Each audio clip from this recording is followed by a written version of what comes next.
Hello दोस्तों, इस video में हम लोग देखने वाले हैं क्लास 10वीं का जो पेपर है साइंस का विज्ञान अर्धवार्षिक परीक्षा 2024-25 पेपर का जो कोड है आप सभी का B30,000 का कोड है। तो चलिए वीडियो को स्टार्ट करते हैं। स्टार्ट करने से पहले आप सभी को पता होगा ये इस बात है कि आपका जो पेपर में जो आपके समय होंगे 3 घंटे 15 मिनट के होंगे।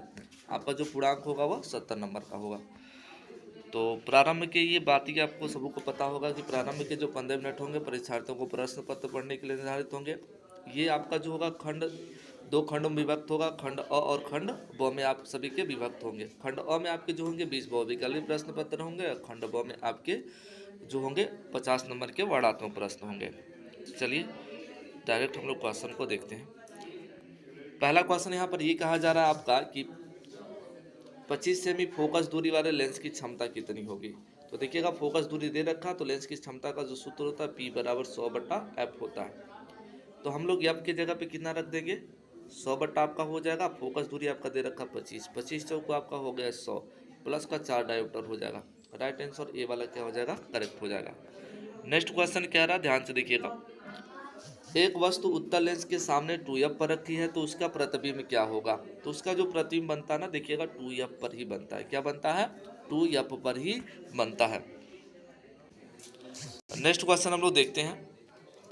नेक्स्ट क्वेश्चन ये कह रहा है यहाँ पर ध्यान से देखिएगा। कह रहा है दो माध्यमों की सीमा पृष्ठ पर एक प्रकाश की किरण लंबवत आपतित होती है तो आपतन कोण कितना होता है। देखिएगा आपतन कोण जब कहेगा तो 90 डिग्री हमारा बनता है। लेकिन जब प्रश्न में ना आपके बोर्ड एग्जाम में कभी कभी आप लोग 90 डिग्री याद करके जाएंगे और कभी कभी आपतन कोण की जगह पर अगर अपवर्तन कोण कह देगा अपवर्तन कोण तो अपवर्तन कोण जो आपका होता है 0 डिग्री होता है। तो इसका जो राइट हमारा आंसर होगा ना वो 90 डिग्री होगा। स्वस्थ नेत्र के लिए जो निकट बिंदु होता है ना देखिएगा वो कितना होता है 25 सेमी होता है। नेक्स्ट क्वेश्चन हम लोग देखते हैं। नेक्स्ट प्रश्न हमारा कह रहा है दूरदृष्टि दोष के कारण प्रतिबिंब कहाँ बनता है। तो दूरदृष्टि दोष के कारण जो हमारा प्रतिबिंब बनता है रेटिना के पीछे बनता है। फिर पूछ रहा है वैद्युत धारा का एसआई मात्रक क्या होता है। तो वैद्युत धारा का जो हमारा एसआई मात्रक होता है ना वह एम्पियर होता है। नेक्स्ट क्वेश्चन हम लोग देखते हैं। कह रहा बिजली के बल्ब का फिलामेंट होता है। तो बिजली के बल्ब का जो फिलामेंट होता है उसमें आपका टंगस्टन होता है। ये फिजिक्स के सारे क्वेश्चन थे। नेक्स्ट क्वेश्चन हम लोग देखते हैं केमिस्ट्री के। उपखंड यहाँ पर ख है।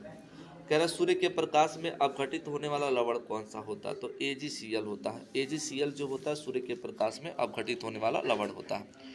नेक्स्ट क्वेश्चन यहाँ पर क्या रहा कि आलू के चिप्स को लंबे समय तक विकृत गंधता से बचाने के लिए कौन सी गैस का इस्तेमाल किया जाता है। तो नाइट्रोजन का इस्तेमाल किया जाता है। नेक्स्ट क्वेश्चन है कह रहा है कि बेकिंग सोडा बनाने के लिए उपयोग किया जाता है। तो बेकिंग सोडा बनाने के लिए देखिएगा उपयोग में आपका जो होता है CO2 होता है। तो इनमें से कोई नहीं हो जाएगा। डी वाला ऑप्शन क्या हो जाएगा करेक्ट हो जाएगा। फिर कह रहा आपका यशत लेपन में प्रयुक्त धातु कौन सा होता है। तो यशत लेपन में जो आपका धातु होता है वो जिंक होता है। नेक्स्ट क्वेश्चन हमारा है कह रहा है कि कोई विलयन लाल लिटमस पेपर को नीला कर देता है तो इसका पीएच मान क्या होता है। देखिएगा जब लाल लिटमस पेपर को जब नीला किया जाता है ना तो इसका विलयन का जो पीएच मान होता है वो क्षारी होता है। क्या होता है आपका क्षारी होता है। तो क्षारी का जो पीएच मान होता है ना वो 7 से अधिक होता है अर्थात 10 करेक्ट हो जाएगा आपका डी वाला कर। नेक्स्ट क्वेश्चन आपका यहाँ पर दे रखा कि एंटीमनी क्या होता है। तो देखिएगा एंटीमनी जो आपका होता है ना वो उपधातु होता है। सी वाला ऑप्शन करेक्ट हो जाएगा। नेक्स्ट क्वेश्चन हम लोग देखते हैं। हाँ यहाँ पर कहा जा रहा है 14 नंबर क्वेश्चन आपका कि स्वपोषी पोषण के लिए आवश्यक क्या है। तो स्वपोषी पोषण के लिए जो आवश्यक होता है CO2 गैस तथा जल क्लोरोफिल की भी आवश्यकता होती है सूर्य का प्रकाश ये सभी। तो ये सभी हमारा क्या हो जाएगा करेक्ट हो जाएगा। थोड़ा सी आपको लाउड सुनाई दे रहा होगा तो उसको आप लोग इग्नोर कर देंगे। क्वेश्चन पे आप लोग फोकस कर लीजिएगा। तो कह रहा है मनुष्य में वृक्क तंत्र का भाग है जो संबंधित है। तो किससे संबंधित होता है आपका उत्सर्जन से। नेक्स्ट क्वेश्चन है आपका कि शाम के समय जो वाष्पोत्सर्जन की दर होती है वो क्या होती है। तो वो हमारी कम हो जाती है।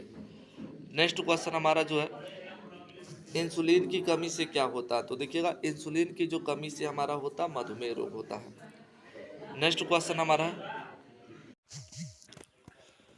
यहाँ पर देखिएगा 18 नंबर क्वेश्चन कह रहा है कि निम्नलिखित में से कौन सा गैसीय हार्मोन है। तो गैसीय हार्मोन आपका हो जाएगा एथिलीन। ओके नेक्स्ट क्वेश्चन हम लोग देखते हैं जो 19 नंबर क्वेश्चन आपका कह रहा है अलैंगिक जनन जो होता है मुकुलन द्वारा होता है। तो वो किसके द्वारा होता है। इसका राइट आंसर हो जाएगा ईस्ट में। 20 नंबर जो क्वेश्चन आपका है इसको देख सकते हैं हम लोग। कह रहे नर जनन अंगों से संबंधित ग्रंथि क्या होती है। तो नर जनन जो अंगों से संबंधित आपकी जो होती है वह प्रोटेस्ट होती है। ठीक है, ये क्वेश्चन आपके हो गए टोटल। उसके बाद यहाँ पर कह रहा, ध्यान से देखिएगा, 20 सेमी फोकस दूरी वाले अवतल दर्पण, 20 सेमी फोकस दूरी वाले अवतल दर्पण के सामने 30 सेमी की दूरी पर रखी वस्तु का प्रतिबिंब की स्थिति।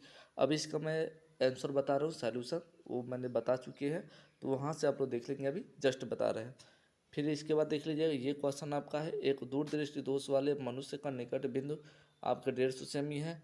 यदि वह 25 सेमी की पर रखी पुस्तक को पढ़ना चाहता है तो कितना फोकस दूरी का कौन सा लेंस लगाना होगा, ये क्वेश्चन है। उसके बाद हम लोग देख सकते हैं नेक्स्ट जो क्वेश्चन कह रहा है, इन तीनों का जो सवाल आपका दिया है तीनों का आंसर मैं बता रहा हूँ एक ही साथ। हाँ, उसके बाद आपका यहाँ पर देख सकते हैं हम लोग, उसके बाद कह रहा है कि ओम का नियम लिखिए।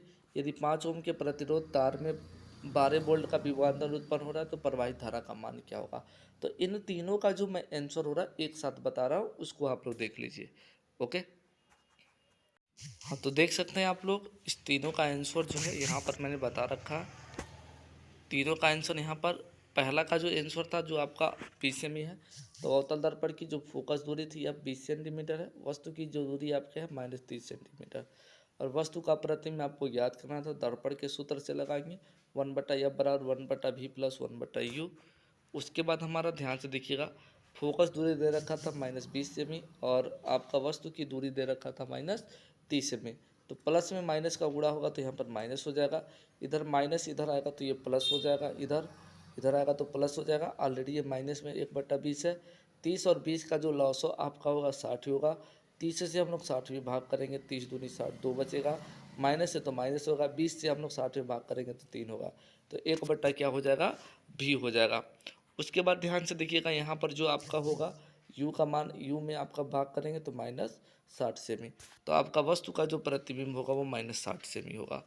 दूसरा जो हमें ज्ञात करना था, दूसरा यहाँ पर देख सकते हैं, मानव नेत्र में वस्तु का जो प्रतिबिंब, जो वस्तु का प्रतिबिंब हमेशा अधिक वाला होता है वो माइनस में हमेशा रखते हैं, -150 सेमी हो गया। और वस्तु का जो प्रतिबिंब हमेशा होगा ना वो 25 सेमी दे कर रखता है, तो ये हमारा हो गया -25 सेमी। और फोकस दूरी हमें क्या करना है, ज्ञात करना है कितने सेमी पर बनेगा, और वस्तु का प्रतिबिंब कैसा होगा, अवतल लेंस होगा कि उत्तल लेंस होगा, कि हमें क्या करना है, बताना है। और जो मानव नेत्र में आपका जो लगता है वो लेंस के फार्मूले पे लगता है, तो 1/f बराबर 1/v minus 1/u formula use होगा। तो यहाँ पर देख सकते हैं 1/f हो गया आपका, और आपका v का वैल्यू आपका -150 दे रखा और u का वैल्यू -25 दे रखा। तो माइनस से माइनस का गुणा हुआ तो यहाँ पर प्लस हो गया, एक -1/150 हो गया प्लस 1/25 हो गया। उसके बाद यहाँ पर देख सकते हैं हमने सवाल लगाया, यहाँ पर लगाया हमने, देख सकते हैं। तो आपका हमने 150 में भाग करेंगे, 150 में तो एक बार में माइनस कटेगा, और 25 से भाग करेंगे 150 में तो आपका -6 बार में, प्लस का 6 बार में कटेगा। तो 6 में से 1 जाएगा, प्लस का 5 बचेगा, 5 का नम 5, 5 दिए 15, 1/30 होगा, और आपका मान आपका हो जाएगा 30 में। तो इस प्रकार हम लोग बता सकते हैं कि इसकी जो फोकस दूरी होगी 30 सेंटीमीटर होगा। और जब आपको पता है कि स्पष्ट दृष्टि की जो न्यूनतम दूरी होती है वो 25 सेंटीमीटर होती है, और जो आप अधिकतम दूरी होती है वह 25 से अधिक होती है। तो इस प्रकार बताएंगे, अगर आपको 25 सेंटीमीटर की दूरी पर बनता है तो अवतल लेंस का प्रयोग होता है, और आपका जो 25 से जब ऊपर बनता है तो आपका उत्तल लेंस होता है। तो यहाँ पर हम लोग बता सकते हैं उत्तल लेंस यहाँ पर प्रयोग किया जाएगा। चश्मे में कौन सा लेंस प्रयोग किया जाएगा, उत्तल लेंस। क्यों प्रयोग किया जाएगा, क्योंकि ये 25 सेमी से अधिक दूरी पर है। तीसरा जो यहाँ पर सवाल दे रखा था आपका, कह रहा था यहाँ पर प्रतिरोध आपका दे रखा था 5 ओम, और विभवांतर आपका दे रखा था 12 वोल्ट दे रखा था। तो यहाँ पर हमने 12 वोल्ट रख लिया, और धारा आपको याद करना था, तो I बराबर आपका हो गया V/R। ये हमारा धारा का क्या होता है, सूत्र होता है। तो V का मान आपका दे रखा 12 और प्रतिरोध आपका दे रखा 5, तो भाग करेंगे तो 2.4 एम्पियर हो जाएगा। ठीक है, तो नेक्स्ट क्वेश्चन हम लोग क्या करते हैं, देखते हैं जो क्वेश्चन आपका पूछा जा रहा है। तो देख सकते हैं ये सारे सवाल आपके हो गए तीनों। फिर उसके बाद कह रहा है प्रकाश का परावर्तन की परिभाषा लिखिए, इसके नियम लिखिए। दोनों नियम क्या होते हैं ये बता दीजिए। फिर प्रकाश का अपवर्तन का नियम लिखिए, इसके नियम लिखिए। अथवा करके दिया, प्रकाश के वर्ण विक्षेपण से आप क्या तात्पर्य है। प्रिज्म द्वारा प्रकाश के वर्ण विक्षेपण समझाइए, वर्ण विक्षेपण की घटना को कांच के आयताकार ठोस द्वारा क्या करना है, क्यों नहीं होता ये बताना है। अथवा तो ये दोनों आपके लिए इम्पोर्टेंट होगा, ये कर सकते हैं आप लोग। फिर यहाँ से आपका उपखंड क है, आपके रासायनिक विज्ञान के क्वेश्चन है। इन सभी क्वेश्चन को हम लोग देखते हैं। पहला कह रहा प्रतिस्थापन अपक्रिया लिखिए। फिर कह रहा तथा योगात्मक अपक्रिया को उदाहरण देकर आपको क्या करना है, समझाना है। ओके, नेक्स्ट क्वेश्चन कह रहा है पीएच मान किसे कहते हैं, अम्लीय, उदासीन तथा क्षारीय विलयन का पीएच मान क्या होता है और कितना होता है ये बताना। दंत क्षय में पीएच मान की भूमिका बताइए। नेक्स्ट क्वेश्चन हम लोग देखते हैं। कह रहा धातु के शोधन में विद्युत अपघटनी विधि का सचित्र वर्णन कीजिए या अयस्क के सांद्रण की झाग फलन विधि का सचित्र करिए। या तो ये दोनों कीजिए क या तो अकेले आप कर सकते हैं। यहाँ पर देख सकते हैं हम लोग प्लास्टर ऑफ पेरिस का निर्माण रासायनिक नाम और सूत्र और विधि बता सकते हैं। इसको आप लोग क्या कर सकते हैं, बता सकते हैं। और यहाँ से आपकी स्टार्ट होते हैं बायोलॉजी की क्वेश्चन। बायोलॉजी क्वेश्चन में एक पहला क्वेश्चन आपका है पोषण क्या है, हमें इसकी आवश्यकता क्यों होती है, ये क्या करना है आपको बताना है। फिर कह रहा है रुधिर तथा लसिका में आपको 4 अंतर बताना है। ठीक है, तो ये सारे क्वेश्चन आप लोग कर सकते हैं। मानव मस्तिष्क के 4 कार्यों का उल्लेख कीजिए। अथवा आपको नहीं आ रहा तो इसको आप बता सकते हैं। लैंगिक तथा अलैंगिक जनन में 6 अंतर बताइए। अथवा करके दिया है, आप इसको भी बता सकते हैं कि प्रकाश संश्लेषण की क्रिया की परिभाषा तथा रासायनिक समीकरण लिखिए तथा इसकी क्रिया विधि को आपको क्या करना है, समझाना है। तो ये टोटल आपके हो गए फिजिक्स के और केमिस्ट्री और बायोलॉजी के टोटल क्वेश्चन। तो चलिए हम लोग पुनः मिलते हैं नेक्स्ट वीडियो में।